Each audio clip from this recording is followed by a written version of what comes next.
জাতীয়তাবাদী শক্তির আজকে যে কর্ণধার, আগামী দিনের বাংলাদেশের ইনশাল্লাহ নির্বাচনে যিনি প্রধানমন্ত্রী হবেন, আমাদের সেই নেতা জননেতা তারেক রহমানকে স্বাগত জানানোর জন্য আনন্দ।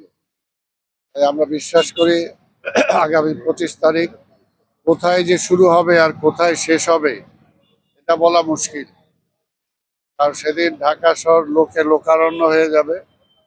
শুধু বিমানবন্দর নয়, বিমানবন্দরের থেকে শুরু করে আশেপাশের রাস্তাঘাট যেগুলো আছে, আমরা আগেই বলেছি যে আমাদের পুলিশ ভাইরা যারা ট্রাফিক সিস্টেমে যারা আছেন তাদেরকে বলেছি যে তারা যাতে বিকল্প রাস্তাগুলো তৈরি রাখে, যাতে জনগণের যাতে যাতায়াতের কম অসুবিধা করে যতটুকু ব্যবস্থা করা যায়।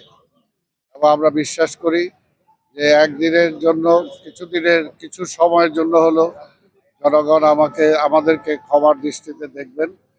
কারণ এটা প্রয়োজন যে দেশনায়ক তারেক রহমান দেশের মাটিতে আসবেন, আর এই দেশের মানুষ সাদরে তাকে বরণ করবে, গ্রহণ করবে। স্বাভাবিকভাবে এটার জন্য মানুষ অপেক্ষা করবে।